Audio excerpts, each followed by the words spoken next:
Alright everybody, I hope that you're ready for something epic, an absolutely must-see series. This was a game played during the End of the Storm tournament and we just finished the broadcast and I just had to immediately load this video up to YouTube because this game was crazy good. It's a best of 3 series and it's TeamLiquid versus NaVi. The teams meet in the losers bracket and the first map was Cursed Hollow. And again TeamLiquid with Vortex of course rocking the Vikings here, trying to play that hero on the map, and we all know how amazing that guy is. With his RTS background with Warcraft 3 and StarCraft 2, he really knows how to macro and micro, and that's something that he of course wants to show off once again. NaVi on the other hand, a very strong performance in the tournament so far, and they are going straight into a composition with Illidan and even Abathur coming into play for them. So they are trying to focus on that melee assassin, racking the backline, and we're going to jump into the first map immediately. It's a best of 3 series, Cursed Hollow, map number 1. So let's bring it on. NaVi versus TeamLiquid, game number 1 coming up.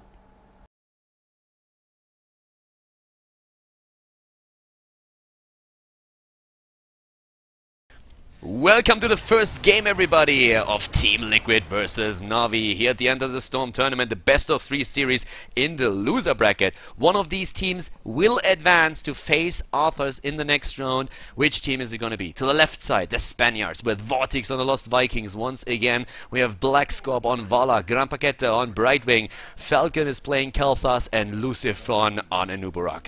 To the right side of the map, it is NaVi. After the victory over Imaginary Gaming, we see them now with Schwimpy on Abathur, Breeze on Muradin, Eternal on Illidan, Splendor picking up Rhaegar here, and JPL on Sylvanas. Cursed Hollow is the first map. I'm Khaldor. With me is Sham2. We're going to bring you the coverage here. One of the best games that we've seen in this tournament so far.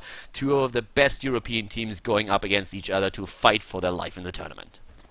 Yes, and already we're starting to see those level 1 talents start to fill in here, and all of the teams have split up to all of their different lanes, so nothing too crazy, nothing too cheeky going on in terms of tactics for getting those early first kills. But we've got 4 people sitting in the mid lane because we got 2 Vikings and a couple of heroes as well. Actually 5 people. I can't even count anymore. There's so many Vikings on the map, it always throws off my counting. I'm really hyped for this one. Vortex is an amazing Vikings player, and this is a great map for the Lost Vikings. Interestingly enough, on Rhaegar we are seeing still the healing totem taken on level 1.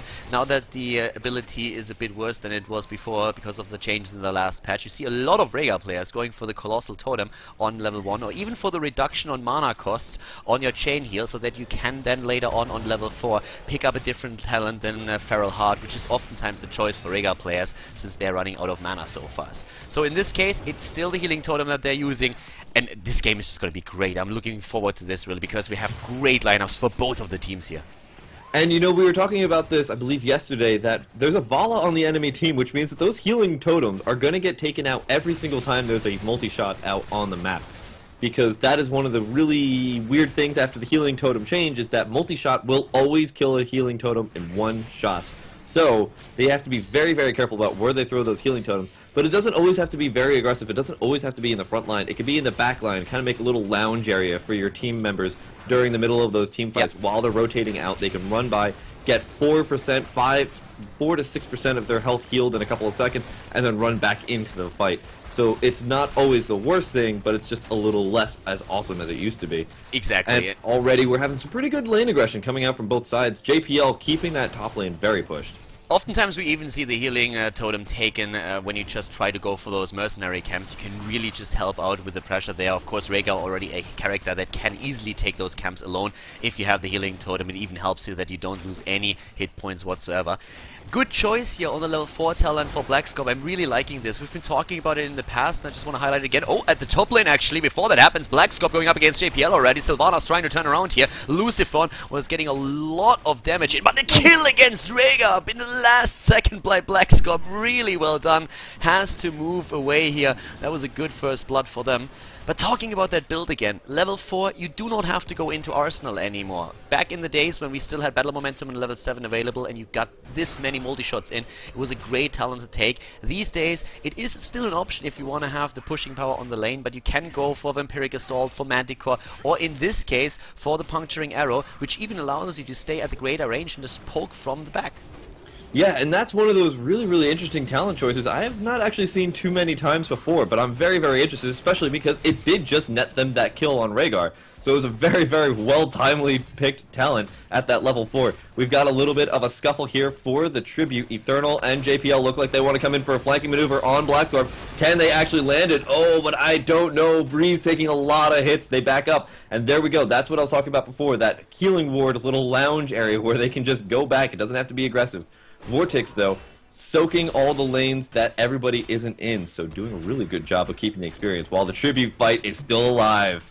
Yeah, the Tribute fight is still happening at the bot lane. Of course, Abathur is trying to soak experience as well and counteract the Vikings here. We have again Blackscorp moving in. The Tribute now ending up in the hands of TeamLiquid. They went also on Brightwing for that promote talent that we see a bit more often these days on the European server, trying to push the lanes back even harder. At the bot lane, a 4-man against the 3 defenders on the side of NaVi, and the first tower is already down, the second one about to fall. TeamLiquid with a lot of pressure this early in the game already, and it's working well for them. Yeah, and you know what's really funny is they're not the ones that have Sylvanas on their team. JPL trying to hold off this onslaught, but it looks like they're going to try and turn this around right now. Blackscorp taking so many damages, and he's going to go down very, very quickly. Grand Paquette looks like he's going to be the next target of the ire of the team, but is going to get away very, very barely, though. Yeah, that was a close call there, but Grand Paquette, he survives, and still the experience lead for TeamLiquid. Needle Spine taken on level 7. There's a high chance that we are going to see a spatial efficiency on Abathur on level 13 instead of the Soma Transference here. Up to the top lane, the Vikings still soaking, and of course on level 7 for Vala we are seeing the searing attacks here. It's actually quite interesting to see now that, talking about the puncturing arrow again, it's really a matter of preference. We've seen that used on the side of Dignitas for Chris a lot when he was playing Vala. On the other hand, Celium back in the day when he was still playing for NaVi, he was usually using Vampiric Assault, which is also quite nice if you have that additional lane presence for yourself. And Manticore is sometimes used in conjunction with the searing attacks to get even more auto-attack damage in these fights. But for now, it is the closer up to level 10. We're having another Tribute on the map at the bot lane. They're both fighting for it. Now level 7 talents for both of the teams, and Vala is again being jumped here by Eternal. Blackscorp gonna go down yet again, and this is gonna allow for the rest of NaVi to have that 4v5 advantage here on the map and take the Tribute as well. So this is gonna be their first Tribute of the game. It is now 1-1. They've got a good amount of time, but they have to soak an entire level in that time because TeamLiquid is just on the cusp of getting that level 10. And TeamLiquid still soaking 2 of the lanes with the Vikings, while the rest of the team is trying to apply the pressure at the bot lane. We're having them with a gust of healing now too, and Brightwing of course going for those promotes over and over again. Remorseless in this case taken on Sylvanas. We've been talking about the promote talent and Sylvanas as a counterpart earlier already when NaVi was using the Sylvanas to just stop the promote strategy of Imaginary Gaming. But in this case, Unstable Poison has not been picked up. It is Remorseless, and that makes it a lot more difficult to stop those promoted minions.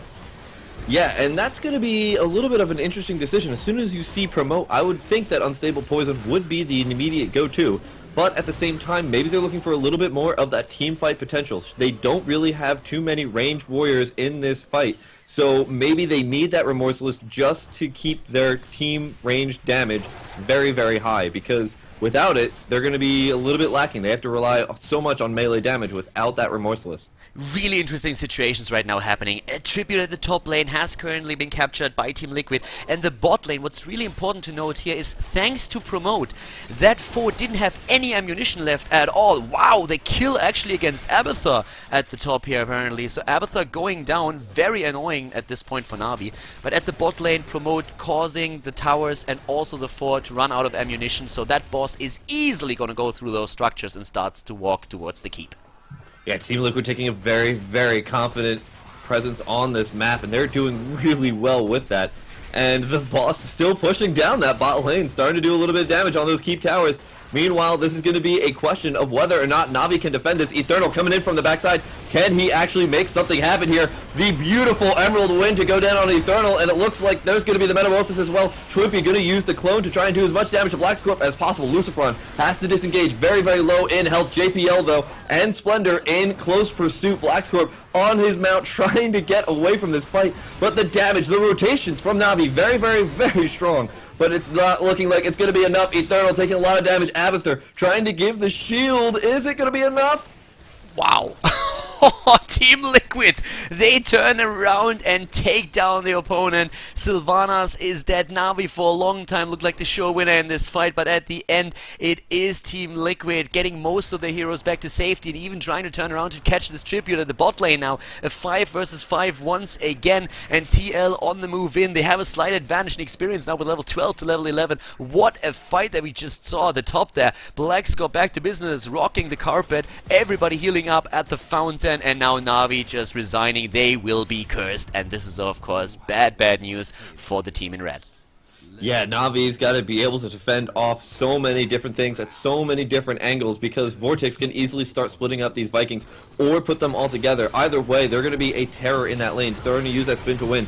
Meanwhile, it looks like the rest of the might of TeamLiquid's going to follow those Lost Vikings and push down this mid lane. The top lane pretty much untouched right now, but it looks like NaVi's got to decide what they want to do for defending this, because they don't have too much time in order to really walk back and forth, because TeamLiquid can start taking many different forts at that time. Brightwing in the bot lane, using that promote, keeping that keep under pressure. And we also, of course, saw in the last game already, or in the last fight, we've seen that Emerald Wind, which is just a great talent to use when you have a jumper comp against you, and if it's even empowered by Abathur trying to use the symbiote on Illidan, then Emerald Wind is amazing, and that happened in that last fight. So they did not go for the blink heal here, of course losing a bit out on the healing power for Brightwing, but just having that opportunity to disengage and isolate a target is amazing. The curse is still active for another couple of seconds, and they are starting to apply the first few damage points to the keep in the mid lane, while Brightwing is still doing his thing with promote at the bot lane, taking the entire wall out and now moving straight into that team fight once again, whereas NaVi still doesn't have that level 13 talent. Yeah, NaVi's in a little bit of a difficult spot here. They did just pick up their 13 though, so that's okay for them, but 15 is already grabbed here by TeamLiquid, just a couple of experience points away, and they're going to start getting that level 16 advantage. The Bruiser's going to go over here to TeamLiquid. Can NaVi make this a question, a contention point? Looks like TeamLiquid knows that NaVi's missing, gonna back up here. Yeah, we have spatial efficiency now on level 13, as already assumed earlier. The talent to take after you took the needle spines on level 7. Also Mirrodin, of course, going in this case for the Thunder Strike again with the extra 300% damage against single targets.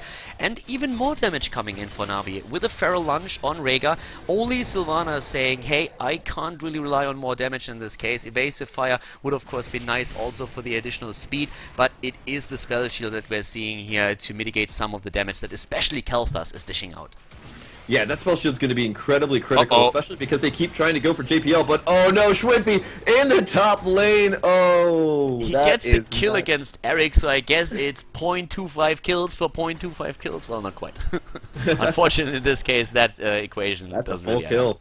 Yeah, that's a full kill, unfortunately for them. Abathur copies here, of course, still only with a quarter kill, but the body itself, of course, gives you that entire one. Grand Packet in the bot lane, trying to phase shift away, but Breeze jumped in, and it was not a leap of faith to make sure that kill was going to happen. JPL then came in at the last second, they collapsed and killed Brightwing, so a very nice trade back and forth between both these teams of that side lane pressure. Brightwing and Abathur both going down here. And they move into the mid lane. They took the boss. Boss already attacking the 4 up at the top, and the keep in the middle is definitely gonna fall here. A trade at the bot lane with 1 fort for NaVi. Not a trade that you want to take.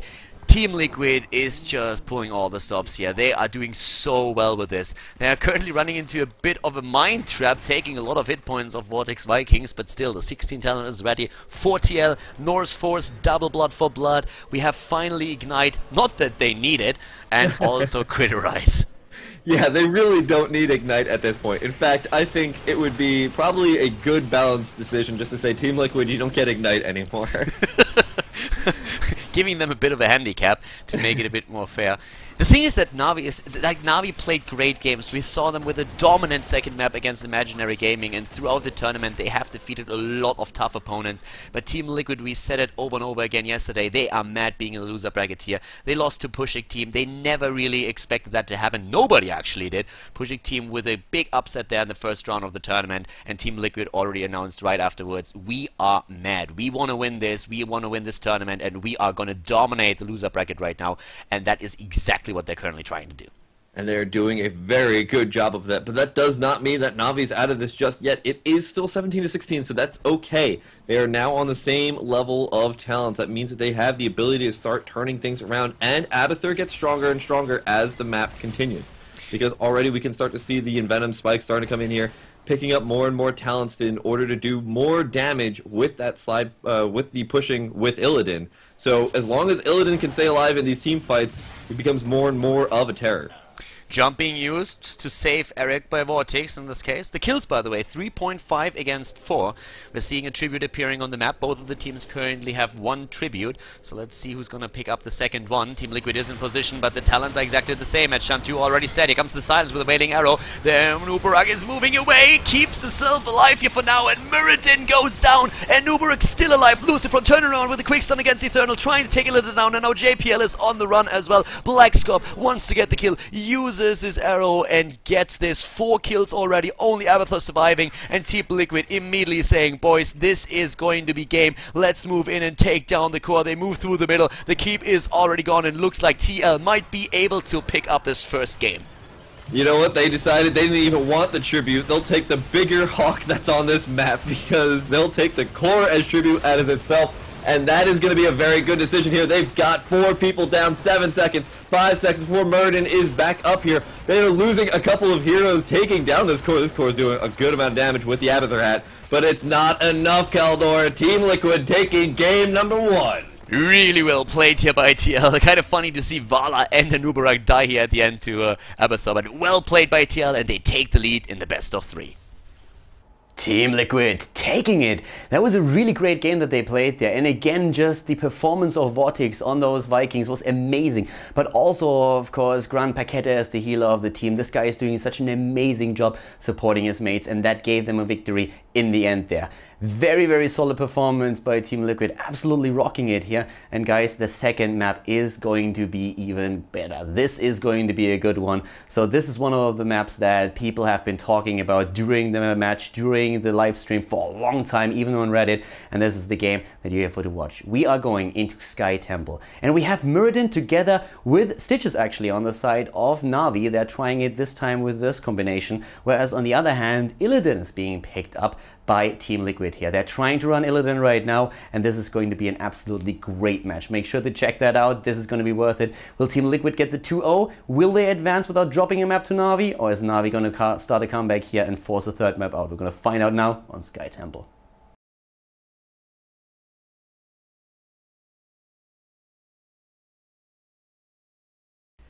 Game number 2 on Sky Temple is live. TeamLiquid versus NaVi in the loser bracket of the End of the Storm tournament, and TL is in the lead. Winning the last map on Cursed Hollow against NaVi brings them into a very comfortable position, so they could take this with a 2-0 if they are successful again, but it is the map choice of NaVi. To the left side of the map in blue, we are currently seeing Vortex on Malfurion, Blackscorp playing Illidan, Lucifron on Anubarak, Falcon on Kel'Thas, and Gran Paquete on Brightwing. To the right side of the map it is Uther, played by Splendor, Breeze on Muradin, Shrimpy on Stitches, and Eternal on Jaina as JPL plays once again Sylvanas. I'm Khaldor, with me is Sham2, and we're gonna find out now if TeamLiquid can win it with a 2-0 here, or if NaVi comes back into the series and forces a third game. That's what I'm going to be really curious to see, because this is again, we were saying this before, NaVi has to win this game. If they don't, they are completely out of the tournament $5,000 prize pool.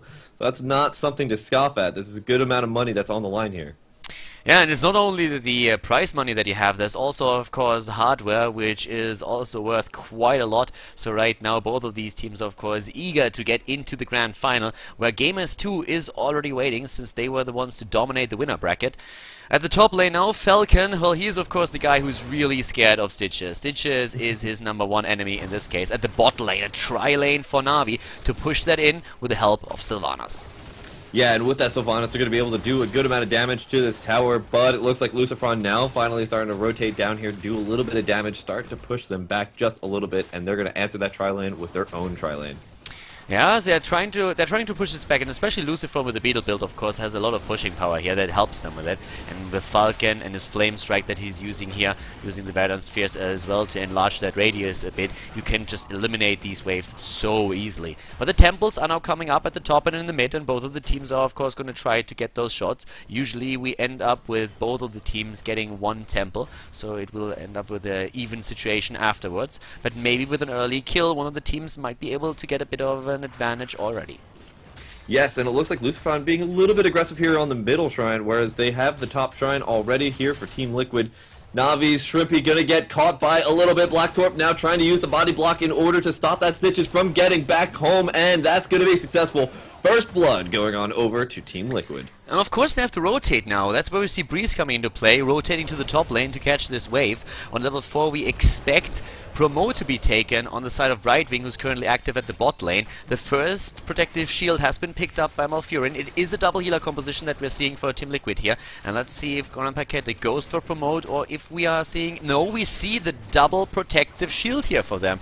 So disregarding the pushing power that Brightwing can unfold on a map like Sky Temple, and instead going for the massive protection, which especially Illidan is going to be very grateful for. Yes, and that's going to be very useful for them, though, because they need to make sure that as soon as somebody gets hooked, they can throw down that double protective shield as soon as possible. But that also puts the little bit of pressure on them to always make sure that they can do that. So it's going to be a little bit of a back and forth in terms of that positioning, making sure that they can keep somebody alive. But if they do collapse on whoever starts getting that hook, that's going to be a very, very nice way to keep that buffer of damage a little bit at bay.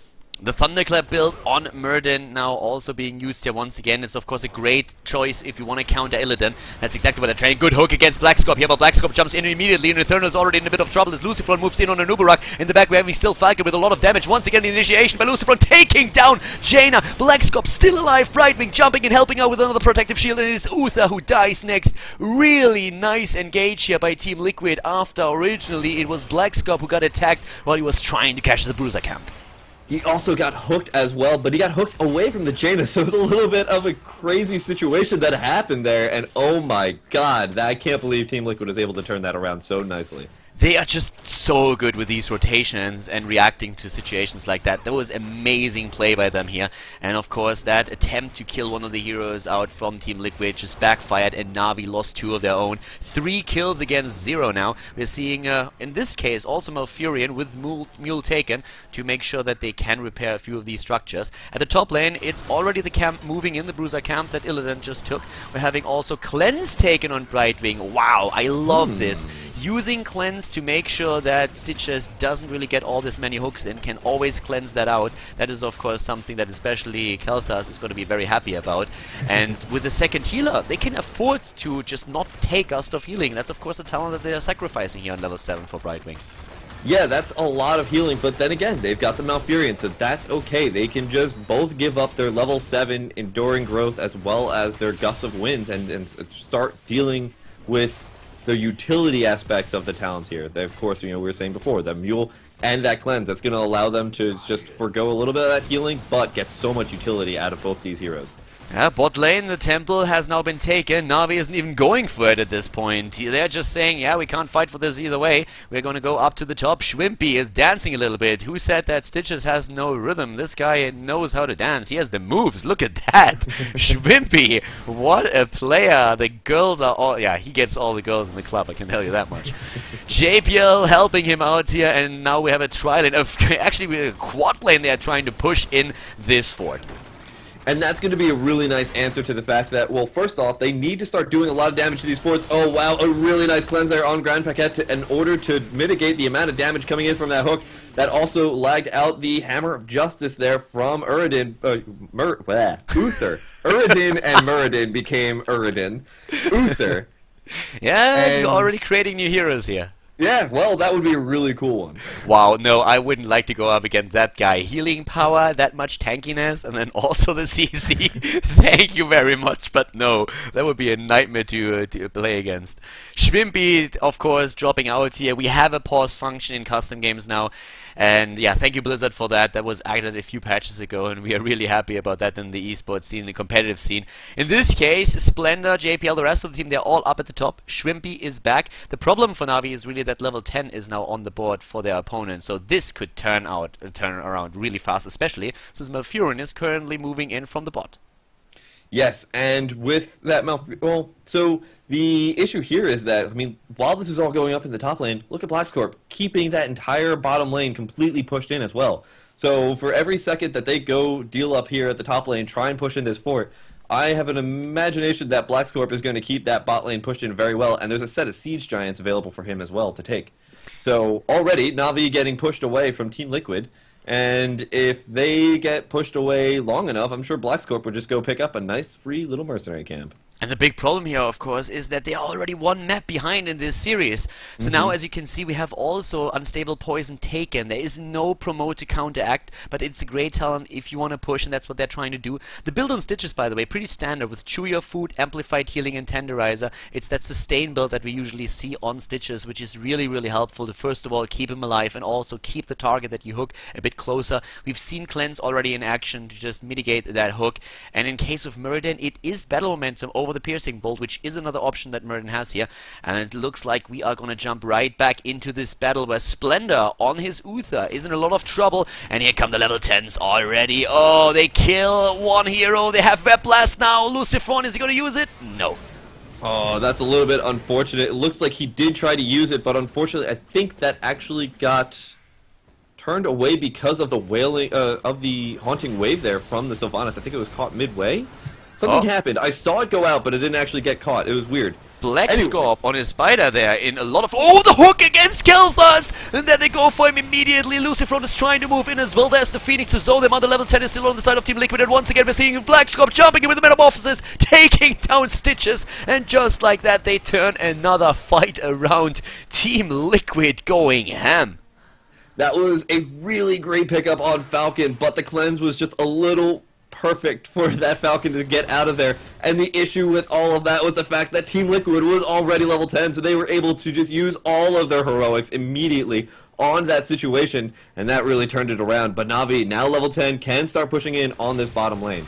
Also, we are having on level 10 Divine Storm taken over Divine Shield, so back to the roots for Splendor on his Uther here. More CC for the team. Putrid Vial, of course, taken on Stitches. Gorged hasn't been used in a long, long time, unfortunately. Once again, the Phoenix for the zoning, whereas Illidan at the top lane is split from the rest of the team, and Blackscorp just says, like, well, if they attack the bot lane, I'm going to take that 4 up here. Thank you very much. Blackscorp is being so incredibly good. You know, Illidan's very good at team fights. He's really good at a lot of different things, but you can also use him as a pushing potential as well. That Immolation at level 4 is so incredibly great for just clearing up waves very, very quickly. And not only that, but he's really good at dealing with forts at the same time. So he's a very good pushing potential, and that's exactly what Blackscorp's been doing pretty much entire game. Yeah, very nice play from TeamLiquid. But NaVi, on the other hand, they are only a level behind, and they get the hook this time. Here comes Vortex. Vortex in trouble, gets away. Tranquility being used. Here comes once again Falcon with another quick Phoenix, but the Water Elemental is already in position for Jaina. The Wailing Arrow following that through, and Breeze with the Abathur was trying to get in, but they can't go that deep. And here comes from the top Blackscorp and trying to finish them off. Yeah, and he's done pushing the other lanes. Now he's going to push his enemies over to death. He's got JPL in his grasp, and that's going to be the next death here. Possibly? No, it looks like he's now going straight on in here for Schwimpy as well. And it looks like Schwimpy's going to be the next death here. Oh, no. Wow, people are just falling left and right here on NaVi's side. They get the kill on Schwimpy as well, and they just keep pushing through. Wow, so much rage for TeamLiquid. This is insane. The momentum that they just carry in these fights is crazy. They jumped in once again, getting kill after kill. It's 8 kills against 0, and TeamLiquid, it is a pleasure to watch these games. NaVi is such an amazing team. These guys are so good, but at this point, TL is making it look easy. The Spanish Armada once again with all that momentum, and they just can't be defeated. I really think we need an all-UK team to finally take them down, but where's that gonna happen? We'll never know, Khaldor. We'll never know, because right now you need to get that composition up before you start taking on TeamLiquid, and you gotta have a good amount of time to be as well practiced as these guys. They are so incredibly well-oiled, this machine, and they're going to be able to take this top shrine as well. What can NaVi do? Absolutely nothing. They don't have 13, and even if they go to the bot lane to try and deal with that Brightwing, she was already ready to phase shift out of there at any given moment. Life Seed taken on Malfurion. who needs an ice block, right? I mean, there's a Stitches against you. Who needs an ice block? Like, what safety? What are you talking about? I have a protective shield and I have Brightwing next to me. We don't need that at all. 15 versus 12. They are so far ahead. It is amazing to see this play.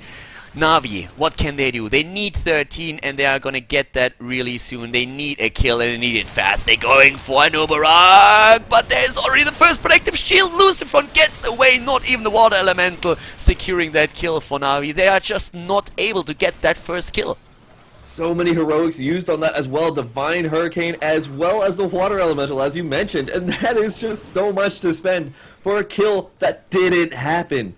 It's so many cooldowns have been spent here, and if you don't eliminate somebody so quickly, that is the scary thing about going for an Anubarak, is the fact that he's got that burrow charge to get out of here. Trippy gonna use his bile, but it's not gonna be enough to keep him alive. He's gonna go down here, and that's gonna be yet another kill under TeamLiquid's belt. They've got a 5v4 advantage on the map. That means that they're gonna go for the boss. And they will hit level 16 any second now too. The boss stunning them out, doing a bit more damage to the heroes than NaVi was able to do so far. There's already the Phoenix coming in. This is just brutal what TL is doing here right now. But again, I mean, this is of course one of those games where so far TeamLiquid has been absolutely dominant, but NaVi is a great team and they are not going to give up here. They know that their tournament life depends on this map and they're going to try and turn it around. It's going to be super difficult for them, but they are a strong team and they have done it in the past, but now they're trapped again at the top. Over here Blackscope is moving in, they are forced to fight, they are forced to go for it. Breeze already with the Abathur using that metamorphosis is coming into play again. There's the web blast being used and they're going straight for Sylvanas. JPL is being attacked, but the stun from Abathur maybe turning things around here doesn't look likely, though. Splendor already about to go down and Sylvanas is dying at the same time, whereas Abathur Muradin is still trying to jump away. He has that escape. Shrimpy doesn't, but they let him go for now. They got 3 kills in that engagement and it's 12 kills against 0 now, with TeamLiquid closing in on level 17 where NaVi just reached 14. And the worst part about all of this is the timing of it all, Khaldor. The timing of it all is the worst part, because double shrines just about to activate here, which means that now TeamLiquid gets 2 shrines for free simultaneously. They don't even have to worry about having all 5 people on one shrine, because they can easily split up here and just start having all of their presence spread out across the map, because they know that NaVi's just barely spawning out. And at this point, the first keep is already down. The boss was still pushing the bot lane. They lost the keep for this. And as you already said, the double shrine, just look at that mid lane. Those towers and also the keep are just getting demolished. And they just move away from that temple at the top. A nice juke here from Grand Paquette, juking out the hook and then jumping with a blink kill to Falcon. They are moving in once again. It's a 4 versus 5 though. So TeamLiquid cannot really fight even with the talent advantage that they have. We're seeing them also now, of course, with Ignite. And that hardened focus is just so good. Anubarak is still at the bot lane. They took the keep in the middle, so only one is surviving, and that is the one up at the top lane. And with that last keep being the only one, that's why they were A-okay with letting that shrine go on over to NaVi, because NaVi hasn't taken more than 1 fort. And even then, that shrine that they just got the rest of the ammo on didn't even take out another fort. So they're sitting pretty fancy right now. They're sitting in a really nice spot. They can sit here and just wait this out for the next couple of shrines. They don't have to force any fights, especially because they want to be a little bit more wary, because NaVi is about to hit 16, but they're on the cusp of getting into 19, and 19 is closer to 20. So they just start disengaging from all the next couple of fights for the next couple of minutes. They get that level 20, and guess what? That's a secured victory. NaVi, though, they have the ability, they have the option in order to force a team fight, because they've got that hook. Can they get the right target is the question. You know, one of the things that I was also... Oh, Brightwing dodging that. Look at that, he blink heals away. Can he get it through? Oh my God! I cannot believe this. Look at Grand Paquette. He's such a boss on Brightwing. It's unreal. That was... So he knew that he couldn't immediately phase shift because they would have been able to land a hook. He waited out the hook by waiting at the edge of the bush, then was able to use that double blink to give himself enough space to go for it, because he knew that, well, Stitch's hook was down, and, Abathur or Muradin would have had to use a couple of cooldowns in order to get all the way over there, and they didn't, so he was able to get away. That was a very, very smart play there. What a sexy move that we saw. Really good. I'm loving this. You know, I know a few people, 5 in fact, that don't really like what they're seeing right now, and that's Team Arthurs.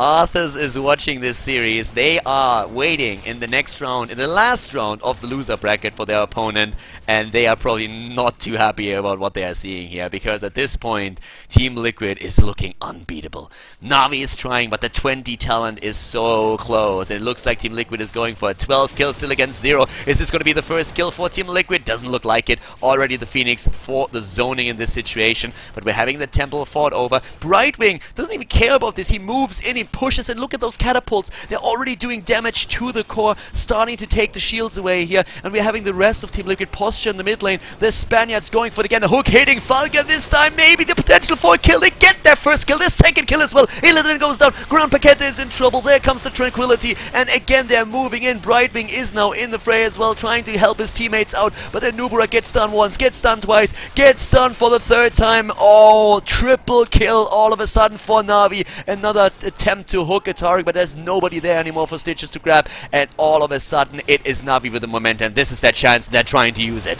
They could easily break through, they could get a keep, they might be able to do a little bit more damage to the core. I don't think they're going to be able to end the game here, but this is going to be very close. They've got 30 seconds to make something happen here, and the only people here defending are going to be a Malfurion and a Brightwing, and actually, I'm sorry, Brightwing's not even defending. Is NaVi going to be able to this game? No way! Under attack. They're starting to go. No way! The shields of the core are now gone. Down to 97 seconds. They've got 10 seconds before Kael'thas is going to be able to get into this game. If they turn No way! This will be one of the biggest turnarounds I've seen in a game. Unbelievable! 20 seconds. Kael'thas now up 4 seconds, 2 seconds.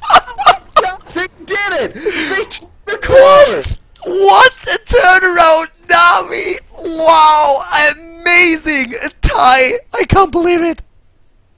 2 words to sum up what just happened there. Holy shit. Are you serious? TeamLiquid dominate the entire match. They are so far ahead. They are the entire time just completely taking NaVi apart. Bit for bit, pick for pick, kill after kill. NaVi doesn't get a single kill in. And then just like that, one team fight, one mistake, one moment where you don't concentrate, NaVi gets 3 kills. Only the double healers are still alive. NaVi turns around, drops with the help of Sylvanas. They keep, goes for core, finishes the game, and everybody is just thinking like, what the hell just happened? Amazing finish there. The comeback is real. That was definitely the best comeback that I have ever seen so far in Heroes of the Storm. Great play there. And all of a sudden that forces a third map. So we're going into game number 3, where we this time have again Illidan being played on the side of TeamLiquid, even with the Tyrael to round things up here. And besides that, we're having on the opponent's side a double tank once more for NaVi. This time it's Muradin together with ETC, and they're also running Kael'thas here. So guys, get ready for this one, because this is going to be the conclusion of the best of 3 series. Which team will drop out of the tournament and which team will be able to advance in the losers bracket.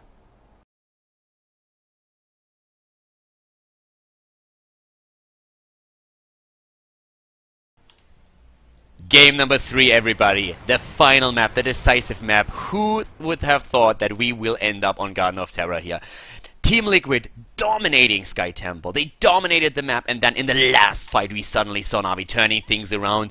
They killed 3 heroes, only the healers were alive, and they just screamed in voice probably, go for the core, end it now or never, and they did. Game number 3 here, with Vortex to the left side for TeamLiquid, the Spanish team again on the Lost Vikings, Falcon on Sylvanas, Lucifer on Tyrael, Grand Paquette playing Abathur, and Black Scorp on Illidan. To the right side of the map, the Combat Kings, it is Breeze on Muradin, JPL on Kael'thas, Shrimpy with the second tank playing ETC, Eternal on Jaina, and Splendor this time on Brightwing. NaVi is fired up, they want to take this here, but TeamLiquid has played an amazing series so far, disregarding that last fight.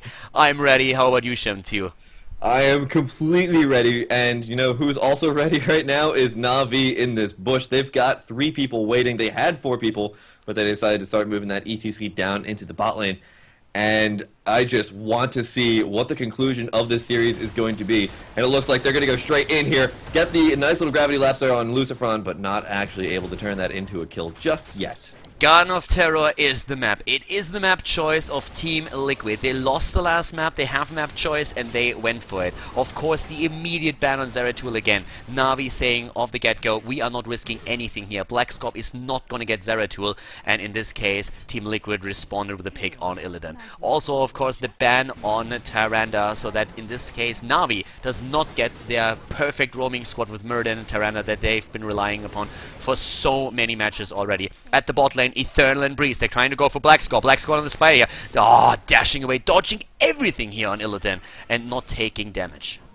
Yeah, he almost got a little bit of word that that little gank was coming in there. He knew that everybody was missing, so he was very, very much so keen on getting away immediately, and he was able to move very, very quickly in order as soon as he saw somebody coming in there. Very, very nice dodging and map awareness coming out there from Blackscorp. Him on Illidan, again, is going to be an absolute terror on this map because we saw him last game just absolutely everywhere doing both pushing and winning team fights. Yeah, we have seats now taken from both of the teams. The night has fallen and the small camps are taken. It's an even split so far. The Vikings still up at the top. Splendor trying to de-push. Regarding the talents, we have already a double Regeneration Master. In case of the Vikings, it's of course the Viking Horde. Regeneration Master on Tyrael. And we have Bribe for Brightwing. Level 4 talents coming into play. And of course, with Tyrael being the only tank for the team, we're seeing Amplified Healing taken. Yeah, he doesn't want to go for all those smite talents that we normally see because he's not the off tank this time. He's the solo tank. He's the only tank here. So he's got to make sure that all of those little pulses from from his Abathur are going to actually keep him alive, and that's going to be a very, very important thing of making sure that they sustain through these next couple of fights because they need to make sure that they're going to get that nice little advantage in the early game.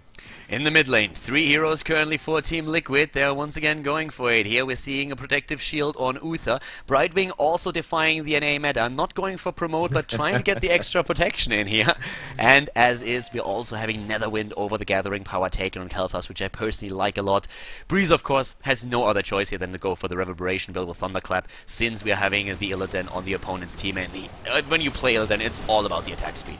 Oh yeah, and as soon as that attack speed gets completely diminished, it's going to be a very, very nice team fight there for Na'Vi. But then again, it's, you know, Reverberation only lasts for so long and the cooldown's longer, so they do give a little bit of window there for the Illidan to start doing a good amount of damage. The question is does that Illidan actually get to run around and do as much damage as he needs to? Immolation, of course, is what he picked up at level 4, and that's a lot of his damage as well. Yeah, Shrimpy with the 2 Power Slide talents on level 1 and level 4, going for the double neck guitar and the Rolling Stone. And they are starting to collapse onto that Garden Terror at the bot lane, trying to get additional seeds. Up to the top, we're seeing TeamLiquid in a position where they could do the same thing now without losing experience to the opponent. Maybe even another split from Vortex on the Vikings could rotate somebody into the mid lane, but we're seeing Abathur nearly taking the entire wave out and then helping his teammates out there. So in regards to experience, both of them still on the same level, but JPL and Na'Vi, they're moving in right now. Breeze is already on the move, and we have JPL with an immediate gravity lapse from the top. There's already Splendor coming in, trying to get a bit of damage there into the team fight as well. Na'Vi on the move back as TeamLiquid is trying to get closer to especially Eternal. Jaina, of course, one of their priority targets thanks to their low hit point pool.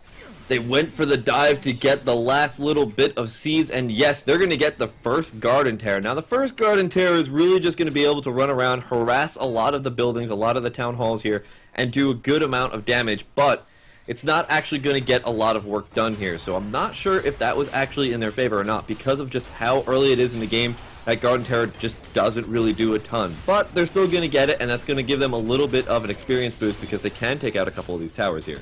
Yeah, very well done so far from Na'Vi. I'm really liking the setup that they're running here. Having the lead in experience, or will have that soon thanks to the Garden Terror. At least they should have that. The plan is already on the move, deep pushing the mid lane, where we're seeing a Siege Giant Camp moving in from TeamLiquid and from Na'Vi at the same time. To the top, we're seeing a bit of pressure against the Lost Vikings. So far, not a single kill in the game. We're 5 minutes in. Both teams relying on level 7 here.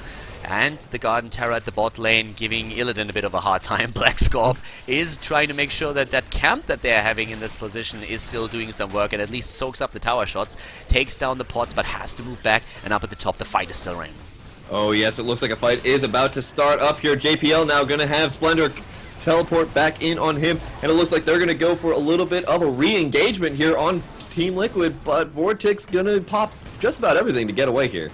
It's really interesting to see that we're only having Illidan defending against the plant. Usually you see more than one hero collapsing onto that and trying to rotate. However, in this case, Blackscorp is doing a very good job keeping those lanes alive. The top lane is still being pushed, and of course now the first tower is down, the second one falling as well. Look at the experience for NaVi. NaVi has suddenly level 10 so much faster than TeamLiquid, even though the Vikings were still soaking the mid lane.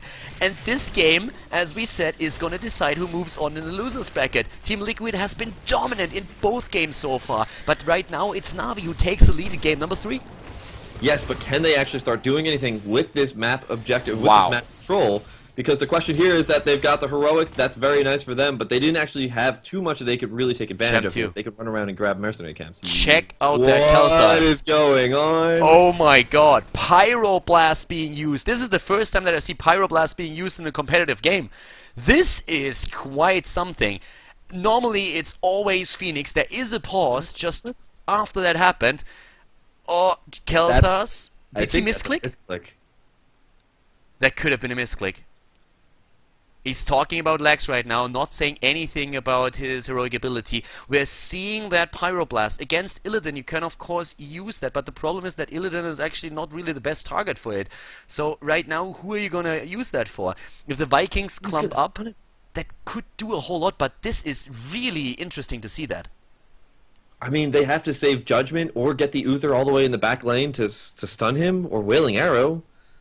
But you know, there's not actually a ton of different stun abilities or stun, because look, right? They've got Mosh Pit available, and they've got a ton of other things that they could definitely use those stuns on. So, if there's not a ton of stuns around to really knock away that Pyroblast, yeah, dude, this is the first time that I'm seeing this heroic ability in a competitive game.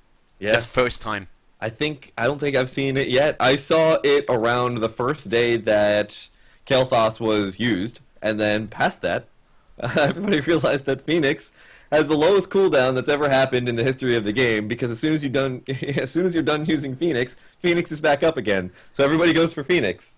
It's got a 40-second cooldown, but this is quite something. Apparently NaVi here with a bit of a gamble, and I cannot wait to see if it works out for them. We have Brightwing, of course, with the Emerald Wind. Very normal to see that against Illidan and Tyrael, since you want to have the disengage, and it also allows you to potentially isolate one of the two heroes from the rest of the team, especially from the healer, so that you can focus them down. That Pyroblast could help in a situation like that. Oftentimes Khaldor's players do not take that talent, not only because Phoenix is just so good at zoning and has such a low cooldown, but also because you have that bit of wind-up time where your opponent can interrupt you. Yeah, and you've got a little bit of wind-up time, but again, you know, as I was saying before, look at how many different options they have. They have Uther's one stun, because they don't have the Divine Hurricane, they've got Divine Shield. But the Divine Shield, though, that's a really nice counter to it as well. The Divine Shield could easily just be just wait on the Divine Shield until that Pyroblast is starting to be used. But that forces the Divine Shield to go on a target of JPL's choosing. Yeah. So it goes back and forth. It's a very meta pick. It's definitely a pick that they didn't expect. And, you know, the fun thing is, until the first Pyroblast hits, I could definitely see TeamLiquid not even realizing what they're up against. Yeah. Because this is just a hero where you never see Pyroblast. So until you see that happening, you might not even check the talents and look for it, because nobody picks the talent. At least not in competitive. You see it in quick matches, you see it in Hero League, of course, but in a competitive game, this is a first. This is a highlight. I'm liking that already. Yeah, that's going to be a very, very interesting pick. We're going to have to watch that very closely. But the rest of the picks, very standard. We're going to have that Abathur mock pit. Oh, that snipe against Brightwing! Wow. Oh, that poor Fruit Fly. Immediately the initiation there, jumping in with Judgment, and even the Wailing Arrow. Better safe than sorry. No chance for Brightwing. I approve. And, well, that was the first blood of the game. Yeah, it was. It's been quite a bit of time before we've had blood before. So it looks like TeamLiquid, though, going to use that map advantage at the top lane in order to grab enough seeds for this Garden Tear. It looks like they're going to go straight on here on Grand Paquette. Or he's going to have to use his Divine Shield in order to get out of here. Can we actually see... No, Pyroblast or something. I'm waiting for it now. I'm so happy and so waiting for that Pyroblast to come down. Yeah, me too. But they got the kill without it. Even the Divine Shield didn't save Uther, so it's a kill for a kill. And TeamLiquid, they closed the distance in the experience. They closed the gaps, and right now they are very close to what NaVi currently has. Level 12 versus level 11, nearly 12, so the level 13 talent should roughly hit around the same time for the two teams. The yeah, bot lane being immediately de-pushed. Falcon with his Sylvanas and his unstable poison taken on level 7, of course, having no problems with that. And we see the plant moving into the mid lane, where it's immediately greeted by 4 heroes, and Vortex already saying, alright, we need to get back from this one. Yeah, and that's going to allow for the rest of Team Liquid's might to start pushing down this bottom fort as well, and because they've got that Sylvanas, that's very, very easy for them. As I was saying before, those forts, of course, slow you down, so being able to have that Sylvanas to knock out the ability for that slow is going to be very, very nice for them to keep pushing these forts down. The Garden Terror is still walking around, just throwing down its overgrowth, just trying to do as much damage as possible. Looks like it's going to go straight on into this middle fort right now. Yeah, and we saw NaVi trying to take a few heroes down in the bot lane, so they rotated away from the Garden Terror, allowing Vortex to do even more damage, and TeamLiquid immediately reacted to the rotation, moved back, didn't lose anybody, and at this point both of the teams are on level 13, where we're seeing Ice Block on Sylvanas. We see Sprint, by the way, on the side of Brightwing, not going for his own Ice Block here, imposing Will, a Shrink Ray on Abathur to have a bit more control into those fights. God, this game, there is so much on the line there. This is such a tense match.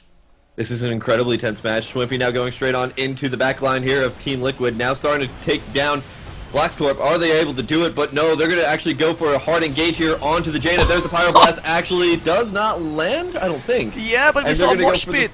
ETC with the attempt. They got Shrink Ray, JPL, look at how low he is. Nobody follows it up. So incredibly close here. Oh my god, they're going to go try and disengage here from Vortex. Wow, they're jumping in immediately. JPL still on the run. Eternal as well. Once again, they're trying to go for Breeze. Breeze with Muradin and Eternal with a quick Blizzard to zone them out. Team Liquid taking level 14 here. 2 kills against 1. ETC still dead. They are rotating through the lanes once more, and they took down that for the bot lane. Just look in the middle where the fort is extremely low on HP too. God, this game, again, any kind of mistake at the late game can cost you the match, but Team Liquid is once again getting slightly ahead. Yes, and that's the advantage that Team Liquid really starts to need to press, because, you know, you need to get to that level 16. You need to get that huge advantage against your opponent before the next night phase, because if they can get all those seeds, they can have that nice map advantage of having the level 16, then they're going to be sitting in a really nice spot. But for the time being, NaVi giving them a run for their money. And remember, this series is 1-1 in the loser's bracket, so whoever loses here is out of the tournament. So both these teams are pulling out all the stops. Vortex trying to soak as much as possible with the Vikings. ETC trying to defend this bot lane, though. A really low kill game so far, but just the knowledge that every single fight that you lose might be the end of it, and of course at this point it's all about the seeds here. If you lose a few heroes just before the night falls and you're not getting the seeds to counteract the plan of your opponent, you are in trouble, and both teams know that. The difference in experience is so small. We are seeing, of course, now also on level 13 evasive fire taken, and the fights, they are so controlled from both of the teams. Nice control in these battles.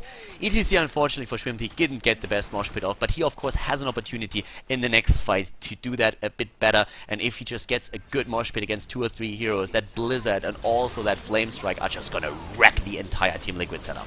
Yes, this is gonna be so incredibly scary to see if they can actually land all this all together is gonna be the question, though. I mean, that Pyroblast last fight, I don't even think it did that much damage. I think it hit Illidan, but it was immediately healed back up again, so it didn't really do that much damage. And then the Divine Shield went down on Illidan, so I thought it got stunned out, but I saw the full cooldown, so I don't think it actually did. I think it actually did land on Illidan. It was hard to track everything that was going on in that fight, though, because so many things were happening. Yeah. We've got seeds for both, we've got terrors for both sides here, so this is going to be a very even fight. We're going to have a little bit of Rock'em Sock'em robots. However, level 16 has been grabbed here by Team Liquid. Not too far away from NaVi, though. There's that triple blood for blood. The reason why we thought we could see Rhaegar in this game for the quadruple blood for blood, but they're running it with 3. I still think that that Pyroblast was a misclick. It's just... it feels like it was. We are definitely going to ask the players afterwards if that was the case, but so far the Pyroblast not really having the effect that they were hoping for. And especially with the setup with the potential mosh pit, Pyroblast does seem just a bit weaker than Phoenix that you can throw on top of that. But now 16 is ready for both of the teams, and the Power Spike is of course there for Kel'Thas with that Ignite that he's already using here. We're also getting his Stone Form and imposing presence on ETC. Here comes the plant. It's a plant versus plant battle again, with both teams relying on the strength of it.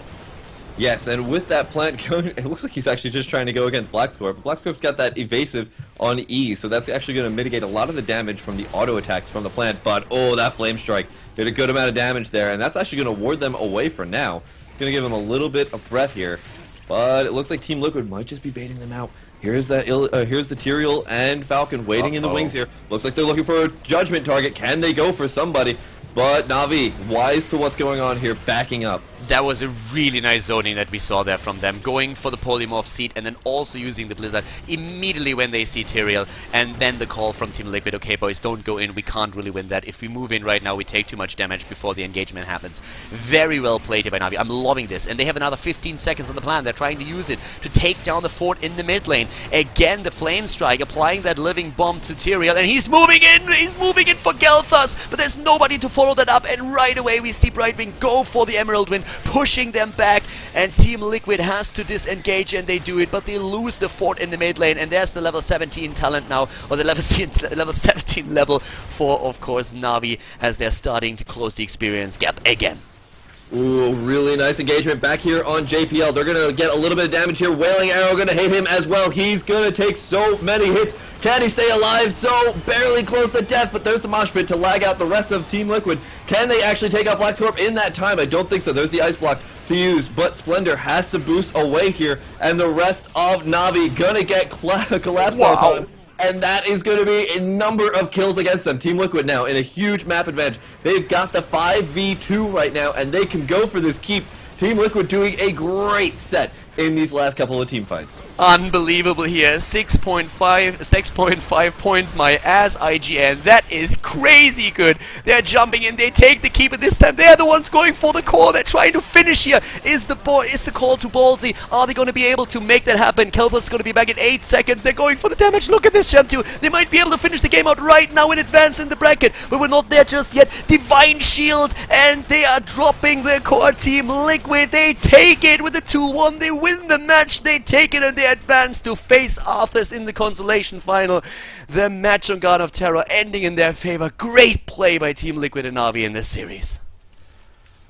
Garden of Terror, once again a great map for TeamLiquid. It's among the best maps that they have. They had the map choice and they use it for Garden of Terror, and for very good reason. They dominate the map, they get their kills and the really important ones against NaVi, and they turn the game around. They take the victory on Garden of Terror and therefore also in the series. A 2-1 for them against NaVi today. Impressive performance by TeamLiquid. NaVi, of course, as well, with great games here, especially the turnaround in game number 2 was amazing. One of the best comebacks that I've ever seen in Heroes of the Storm for sure, but at the end of the best of 3 series, it is still the Spanish team that is able to get the victory and advance in the losers bracket here. I hope that you guys enjoyed the games as much as I did, and that you enjoyed the commentary as well. If you did, make sure that you give the video a thumbs up on YouTube. If you have any questions, don't hesitate to drop them in the comment section, and of course subscribe to Khaldor TV if you haven't done that yet. There's more Heroes of the Storm content to come in the near future, of course, and definitely make sure to share this game with others, especially map number 2 was amazing. Thank you very much for watching today. I'm going to see you next time with more content here on Khaldor TV. Have a great day, and bye-bye.